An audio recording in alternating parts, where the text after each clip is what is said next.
yankin jihar Tawa inda prefe na gundumar Tawa Nasiru Saidu ya karbi gudunmuwar 'yan ƙasa kamar yadda za ku ji a cikin wannan rahoto na abokin aikinmu Abdurrahman Isaka. Dangance da wannan kiran na shugaban kasa shugaban jamhuriya general Abdurrahman Chani da ya yi a kwanakin baya a jihar Talabiri daga ranar 4 zoke 5 ga watan Oktoba, kira zuwa ga al'ummar kasar Nijar baki daya kowa ya kawo tashi gudunmuwa ko da dala 20-20 a cikin wannan sabuwar tahiya. Lalle al'umma tubarkalla sun hito sosai kuma sun amshi wannan kiran na magabata.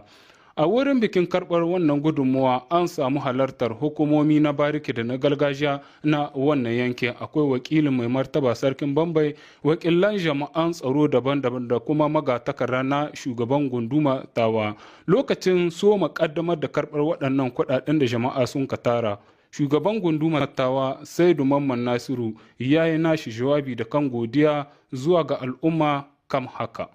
Shugaban ƙasa ya yi imani kuma duk waɗanda kadibin abin da ka gudanar su a cikin ƙasa yau sun tabbatar da wannan gidauniyar ana iya a samu ci gaba da yawa. Da wannan gidauniyar wadda ka jiran taimako na 'yan ƙasa duk inda an ka sama niyya a zo insha Allah za mu zo. Hausawa suna cewa da tsatsayi gulbi ka cika go. Kenan 20-20 in nan da an ce misali ne duk wanda mai iya bada 40 shi bada, mai iya bada 100, mai iya bada kowane dangance da halin da Allah ya mishi. Amma ko da 20-20 din nan ɗaya aka basuwa to sai an kalli sabta kusan miliyar 3 za a samu ga wata. To wannan idan aka yi shi muka ɗaure muka ci gaba da yi ne to ku kira ya ku gani ga shekara miliyar nawa za a samu. Abubuwa da yawa aka iya yi da wannan abubuwa. Tunda kowace ƙasa tana girmama kan tana da irin tunani ko basira wadda Allah ya hore ma magabatanta.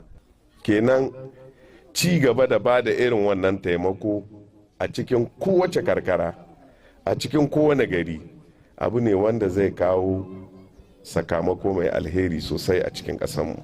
Daga nasu wajen magajin gari na garin Bambai, ofisa na 'yan sanda Bubi Asuman da wakilin mai martaba sarkin Bambai ɗaya bayan ɗaya sun yi nasu bayani mu saurare su.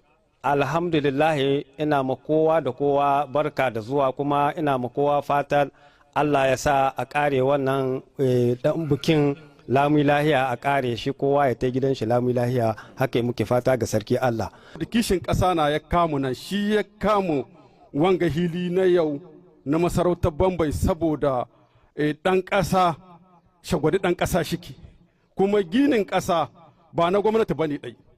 Ba na Abdurrahman Chani bane shi ɗai, ba na Firayim Minister na ba, ba na gwamnan jiha na ba, sannan ba na firefe na ba, sannan ba na meruka na su ɗai ba, na mu duka na. A ƙarshe dai mu ƙara tuna muku da cewa al'ummar karkarar Bambai da kewaye gabaki ɗayansu kaf da magabata ɗauko tun daga wajen shugaban gunduma Tawa sun ce insha Allahu abin bai tsaya a nan ba, za su ci gaba da kawo tasu gudunmawa a cikin wannan sabuwar tahiya ta girka Nijar sabuwa tsari na shugaban ƙasa shugaban jamhuriya General Abdurrahman Chani.